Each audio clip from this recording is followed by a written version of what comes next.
got a good word. Amen? All right, good to be home. Yeah, let's get our notes out. We're a note-taking church, as Andrew says. And so we're going to continue on our series, Relationships, is that we're in this together. Andrew and Heather started it last week on singles. And I want to grab a statement that Andrew and Heather said last week that I thought was just really powerful. They said, how we do we says a lot about him. How we as a community, as we as a body of believers do the we in relationships is going to say a lot about how we feel about him and about him himself. Such a simple phrase that holds so much truth. We can talk about him, we can preach about him, we can evangelize him, we can testify about him. But if when the world looks at us and our relationships are a mess, it's going to take away from all our testimony and all our preaching and all our teaching. It gives them a reason not to listen about him. It is the true of every relationship, but perhaps it's the most true about our marriages. Both Linda and I are blessed that we have platforms in which we get to walk and teach and speak and testify about Jesus. In every one, in every format, and no matter what context, our marriage always comes into our ministry. It doesn't matter what the format is. It doesn't matter what the context is. It doesn't matter what country we are speaking in. Every case, our marriage ends up entering into our testimony. Whether you want it to be or not, your marriage is a part of your testimony. So this week, we're going to talk about marriage. And I'm going to encourage nobody to check out. You don't need to check out on any of these relationship messages, because ultimately you're going to see that every one of these messages ultimately finds its way back to our relationship with God. And we all need that, don't we? It's not a how-to in marriage. If you want that, you have to come to the encounter, which are still available to come on Sunday nights. But this is not going to be a how-to message. This message is simply for one purpose, and that is to elevate our vision and understanding in a marriage in a culture that is continually tearing it down. Do you have any time in your life that you think back on and it makes you cringe? I mean, so serious that it actually frightens you and makes you possibly even physically sick. A time when you did and you almost made a decision that would have changed your life forever. That happened to me 30 years ago, about 2 miles around the road in an apartment complex off of Allisonville Road. There are four complexes on that road, 3 that are singles complexes, and the 4th is the marriage complex where Linda and I lived. We got married young and we got married early. And all of my friends were single, and I hung around those singles apartment complexes, and I spent a lot of time around them, and I began to question my choice. Not question my choice in Linda, but to question my choice of giving my life to just one. I remember a particular conversation with one of my friends who was living that singles lifestyle, and that I was envying and I was being strongly drawn to. And he said to me this, Z-Man, it's not about Linda. It's just about this reality. It's not possible that you can be fulfilled by just one. That friend went on to live a life traveling all over the world and giving himself every opportunity for pleasure that he could find. There were not 2 more different paths in life than the path he chose and the path that I chose. And I tell you today that there's nothing that causes me to cringe more, to almost get physically sick when I think of how close I came to believing that lie. And when I think about what it would have meant if I betrayed my marriage or walked away from my marriage, it makes me sick. Literally everything that is now makes my life worth living is tied to that decision to stay and to be in my marriage. I would have destroyed it all. You see, I found out that marriage under God, blessed by God, and entrusted to God, that it's a beautiful relationship lived out in purity and fidelity to just one. It is a reflection of even greater relationship that we all have in just the one God. This is a message about marriage, but it's even more about the one relationship that we have in God. Marriage is a living, visible, powerful testimony to the hope, the power, the promise, the joy, the fulfillment that can actually only be found in the one. And that's the title of our message today. So please write that at the top of your notes, the one. My problem had nothing to do with Linda. Anybody who knows her, you guys know that and could testify to that. I adored her. I loved our relationship, and it was strong and loving. My problem was that I didn't have a clue as to what it really meant to be married. I held and carried the world's view of marriage. And to me, marriage was a tradition, and traditions change. This was an old tradition, and traditions change with time, and they change with changing cultures. And I was believing what the world was selling, that the idea of marriage, the idea of being fulfilled in a lifelong, life-fulfilling, pure relationship with one person had come and gone. That time had come and gone. And I believe that it had pretty much been proven true and impossible. As I looked around, and most marriages that I observed had broken up, and the ones that did stay together, my observation was that they stayed together out of obligation and obedience. The truth is that marriage built on tradition had failed to produce what it had promised. But marriage, as God designed it and defines it, is not built on tradition.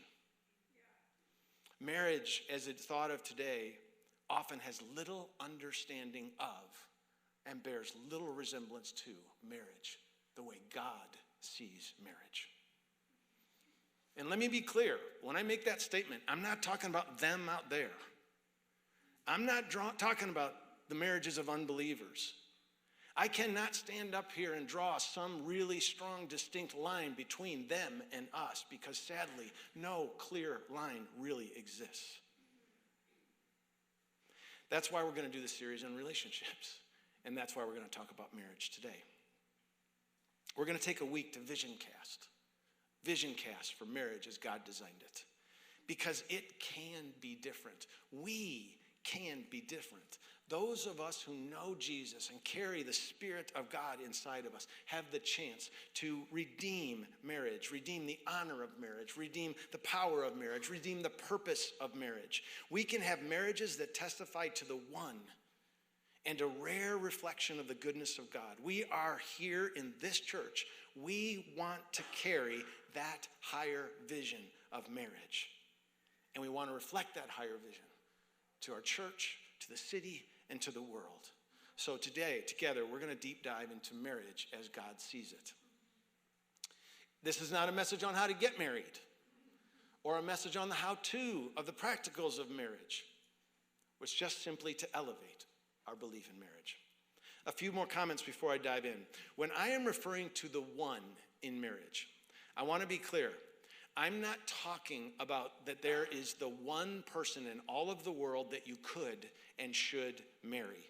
And that somehow if you missed that one person, you've missed your soulmate and you've missed it all. I am saying the one in this term, the one that God has joined you with. And because he is in it, and joined you in it, that means that his blessing and his power for blessing is fully on you, with you and that one. If you are here and not married, just as Andrew asked the marrieds not to check out last week, I'm asking you not to check out this week. Because although we are talking about marriage, we are ultimately talking about the greater power of love, promise, and fulfillment in the relationship that we all have with the greater one, God. So let's get started. Marriage, it's under attack of cynicism and misunderstanding. Much like God, I believe, is under the attack of cynicism and misunderstanding. More and more people are deciding not to get married, just like more and more people are checking the none category when they're asked about their affiliation in faith. I want to try and show you that the misunderstandings many of us have about marriage are some of the very same misunderstandings we often carry about God himself.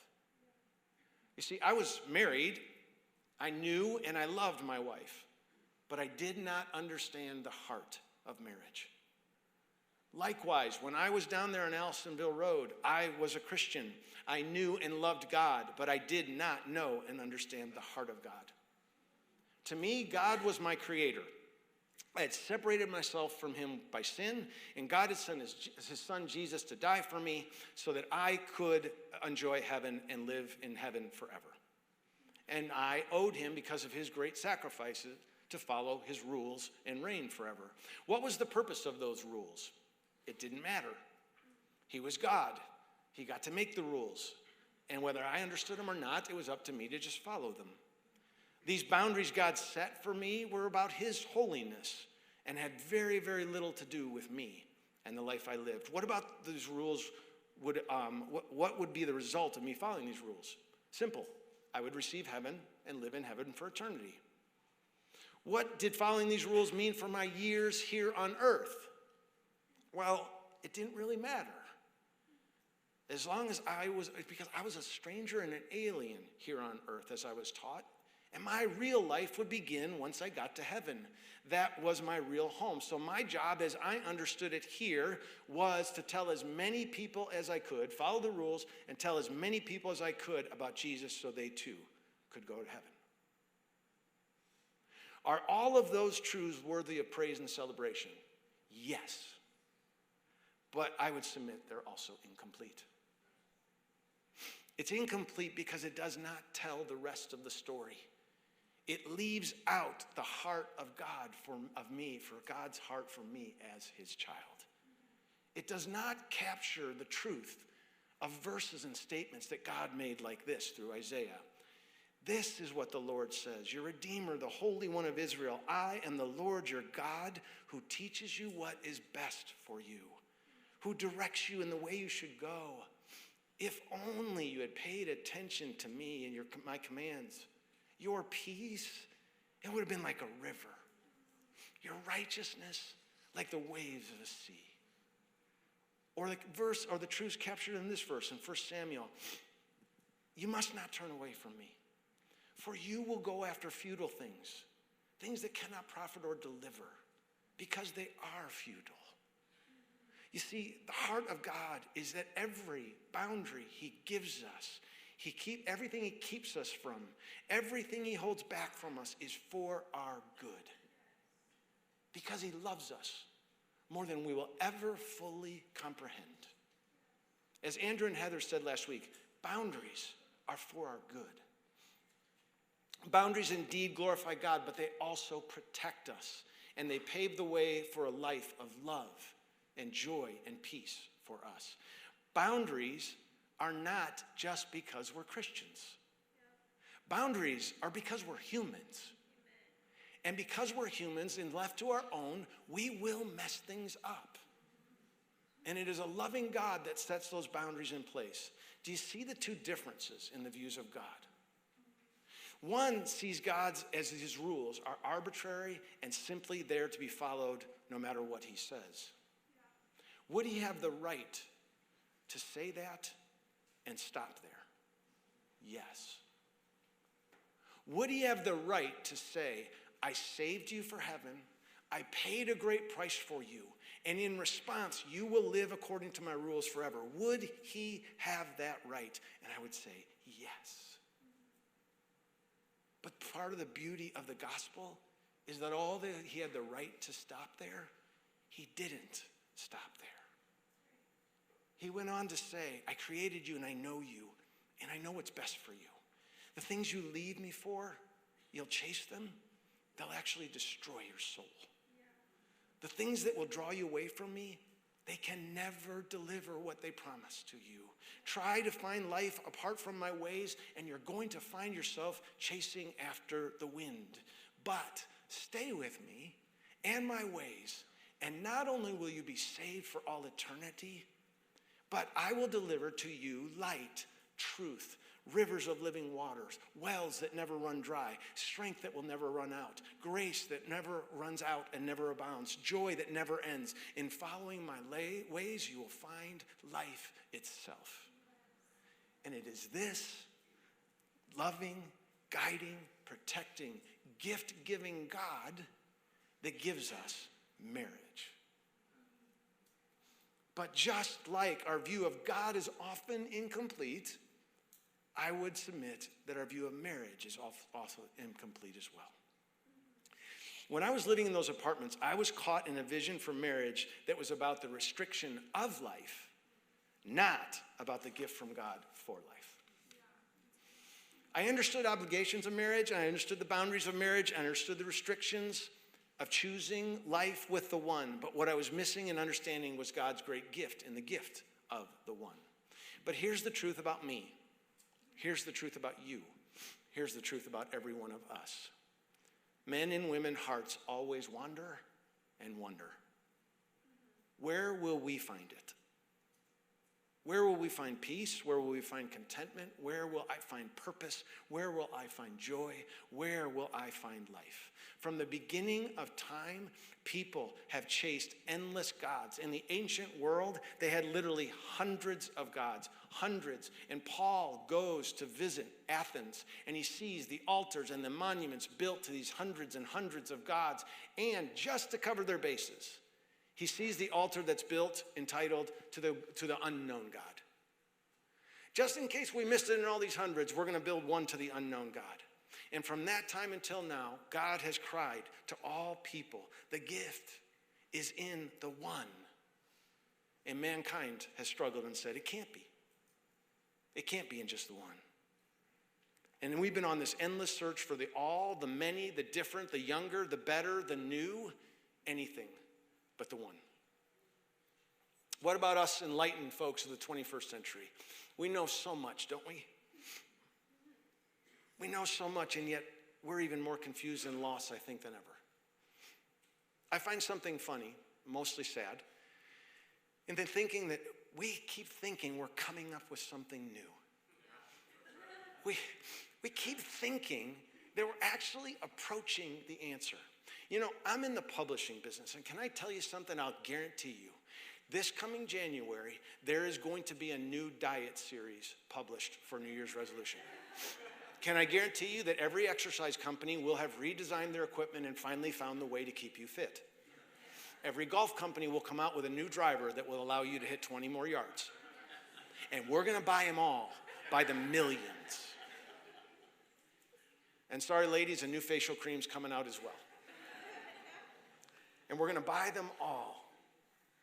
And yet, the truth in Ecclesiastes says there's nothing new under the sun when it comes to where we're going to find our love, our fulfillment, and our happiness. There's nothing new under the sun. But we want options. We want options, many, many options, because there's so much to gain, and so much we have to have. And it's in this world of chasing and confusion and all of this lostness that the Father heart of God cries out, come to me, all of you who are weary and heavy with burdens, and I will give you rest, and you will find rest for your souls. Into this world chasing so many, God calls into his people and to all people the unmatchable gift of just the one. And that is what I've learned about God. And in doing so, I learned that his gift of marriage carries that same mysterious, wonderful, powerful gift of the one. Marriage is a union that reflects the same gift of the one. In the world that says if you only have one, you're missing out, marriage as God created is actually a living testimony to God, to the world. No, everything is and always has been in just the one. And again, before I go on, I want to make one more clarification. We believe God holds the highest value of marriage. We do not believe that he holds the same highest value on being married. That means if you're married, we hold that to the highest possible value. But it also means that if you're not married, we're not waiting for you to get married until you have your highest value before God. It's right here. It's right now. God is on you, and we're going to keep challenging you to embrace life right where you're at, because you are complete. Right where you are, right where you stand, and you're ready to be blessed, and you're ready to be a blessing. But today we're talking about marriage, and my hope is that today we will all leave with a higher vision for marriage than we had when we walked in. And this may sound boring, but stick with it. We're going to talk about the history of marriage. We're going to talk about the holiness of marriage. We're going to talk about the purpose of marriage. And we're going to talk about the power of marriage. First, the history of marriage. If we are honest, we must admit that the picture of marriage recorded in the Bible, of marriages recorded in the Bible, it can be kind of confusing and not altogether encouraging at times. During the Old Testament times, many different marriage types were carried out and practiced inside of God's people. Abraham, Jacob, David, and Solomon all had more than one wife, and in some cases, multiple concubines. And I've read all the reasons for why this may or may not have been. I'm not going to camp on that. I'm going to camp on one universally accepted truth. All of those extra wives, all of those extra concubines always cause trouble.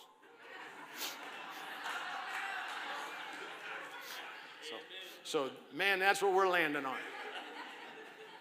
And we can be confident to camp there because that's actually where Jesus himself camped. He camped on the one when some Pharisees came to try and trap him about all that junk that was going on in the Old Testament. Jesus just skips and talks about the one. Some Pharisees came to him, Jesus testing him and asking, "Is it lawful for a man to divorce his wife for any reason at all?" And he answered and said, "Have you not read that he who created them from the beginning made them male and female? And said, for this reason a man shall leave his father and mother and be joined to his wife, and the two shall become one flesh." I don't think we should look at the individual marriages of the Bible. They were flawed, just like many of our Bible heroes were flawed. I think to really understand marriage, we just have to look at the consistent and constant teaching of God's view of marriage from start to finish in the scriptures. And in that, we will see God's divine stamp on marriage. God's view begins immediately in Genesis, and with that same verse that Jesus just quoted, Genesis 2:24. For this reason, a man shall leave his father and his mother and be joined to his wife, and they shall become one flesh. From the beginning, the view of God has been one man, one woman, leave what was before, and be joined and become one. And from Genesis forward, it would be the picture of marriage lived out in purity and fidelity that God would use to illustrate the purity and fidelity and loving relationship between God and his people. It actually became marriage language that God, through his prophets, would call his chosen people his bride. It was marriage relationships that God would use through Isaiah, Ezekiel, Jeremiah, and Hosea to describe God's loving relationship with all his people, always marriage language. Isaiah 61:10 says, I will rejoice greatly in the Lord. My soul will exult in my God, for he has clothed me with garments of salvation. He has wrapped me with a robe of righteousness, as a bridegroom decks himself with a garland, and as a bride adorns himself with her jewels. And marriage language is used to speak of his joy over his people, Isaiah 62:5. For a young man marries a virgin, so your sons will marry you.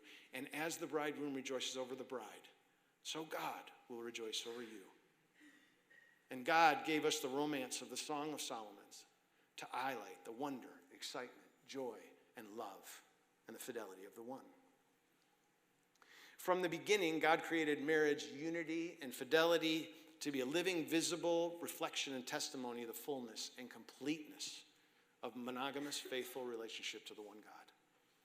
Two people living purity, faithfulness, joy in marriage would be the living reflection of the testimony of God's fidelity and love and purity and relationship with his own people. And what about the holiness of marriage?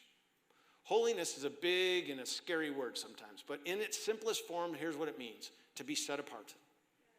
To be set apart for one purpose.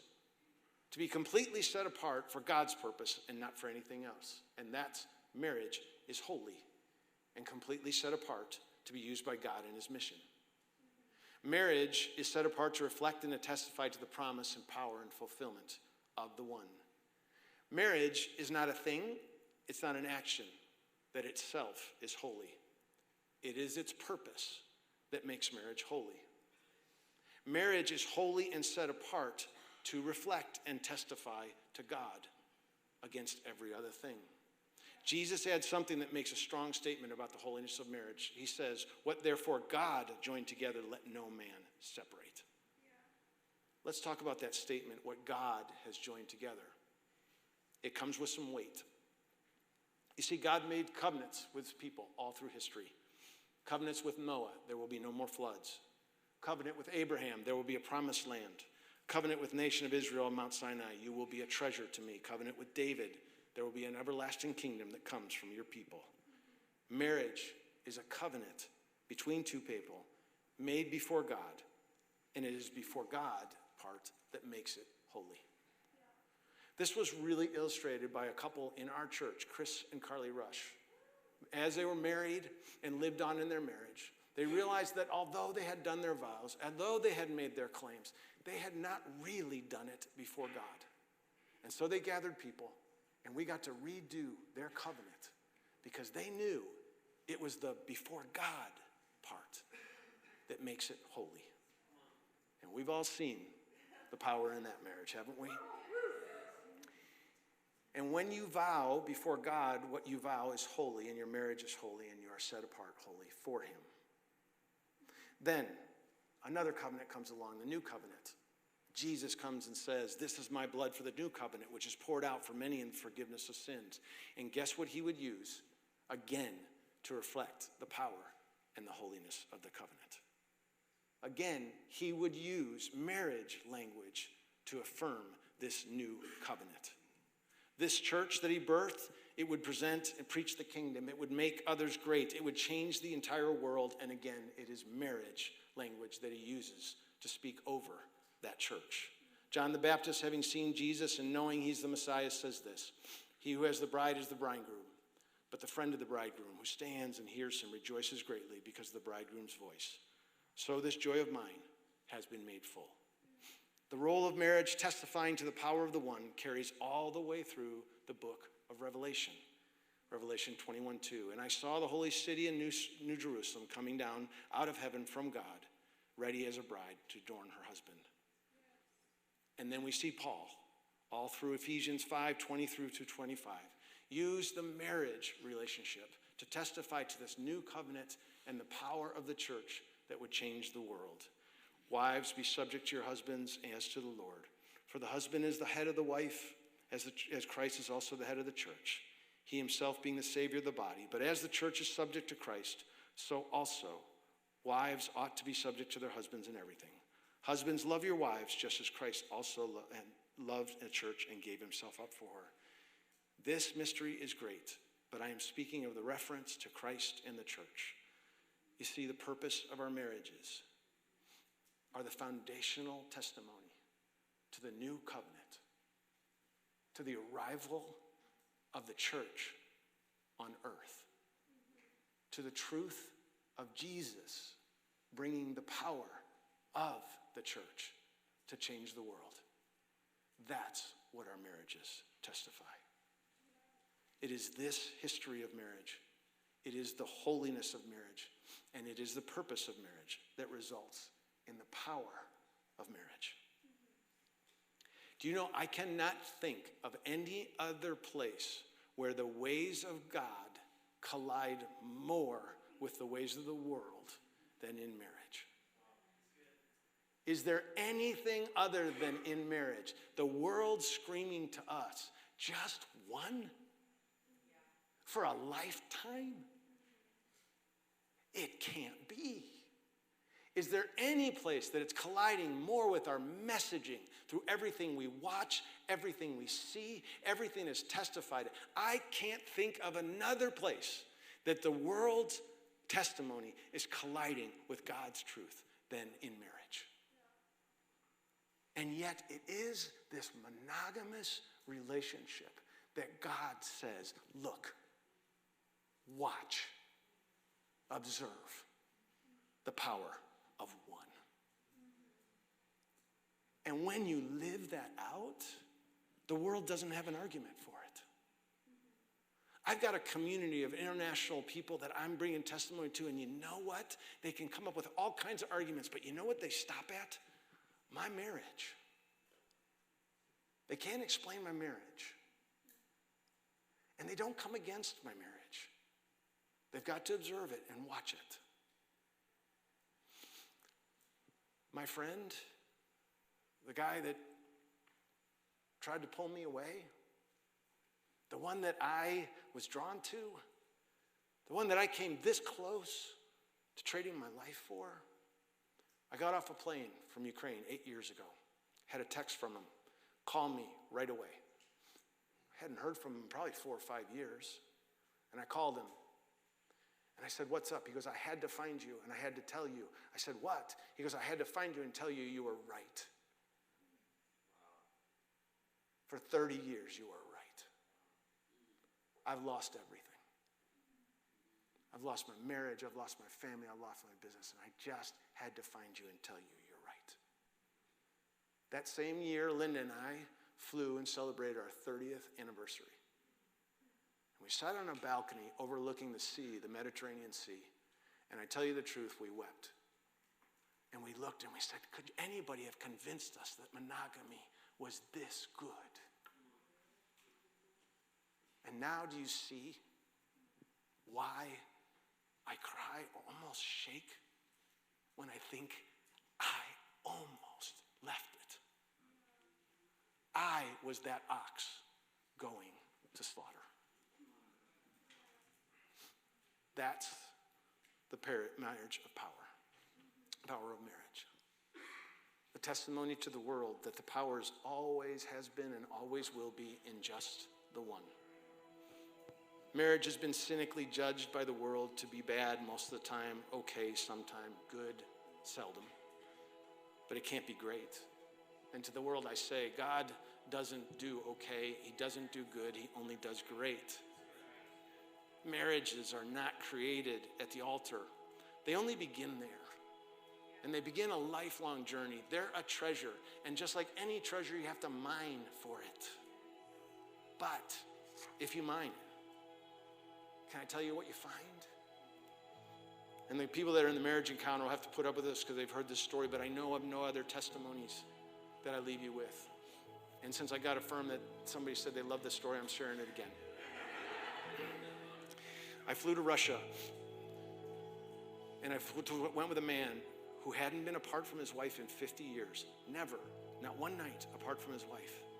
And at 72 years old, for some reason, he decided to go to Russia with me. Right after the wall came down, no faxes, no texts, no telephone, no communication for 4 weeks with his wife. At the end of that time, we were all dying to hear from our families. And we got to this one place, and Russia had this one place where they just placed this call, and we had to be in the hotel lobby.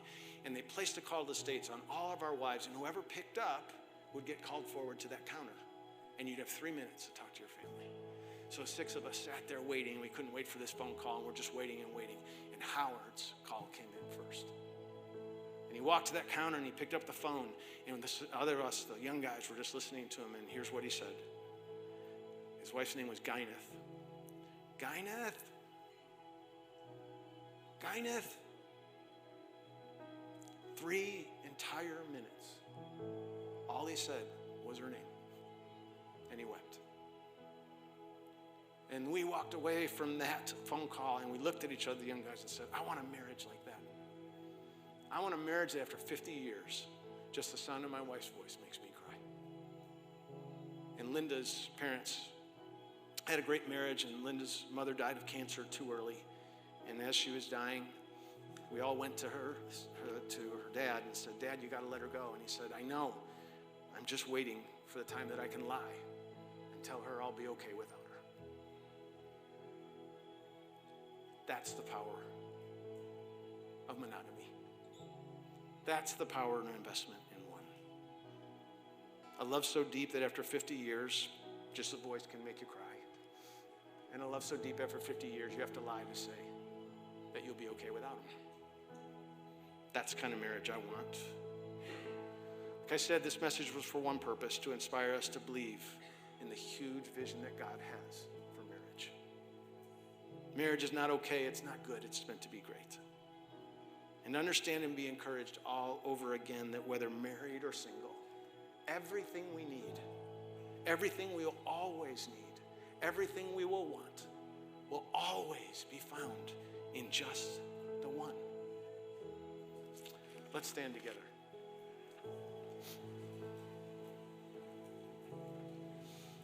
We love to give space for all of us to respond to God after a message, but it's not about the message. I'm going to ask our prayer team to come forward. This is a time for you and God.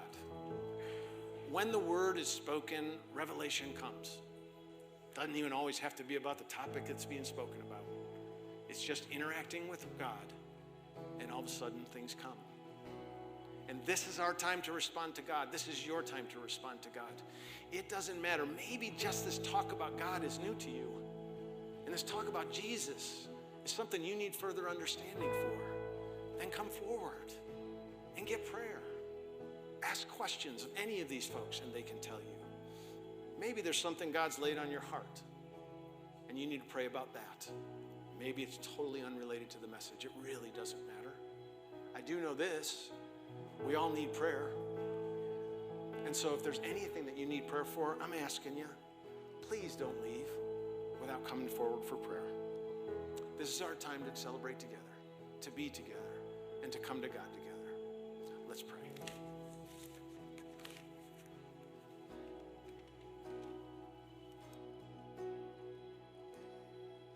Sing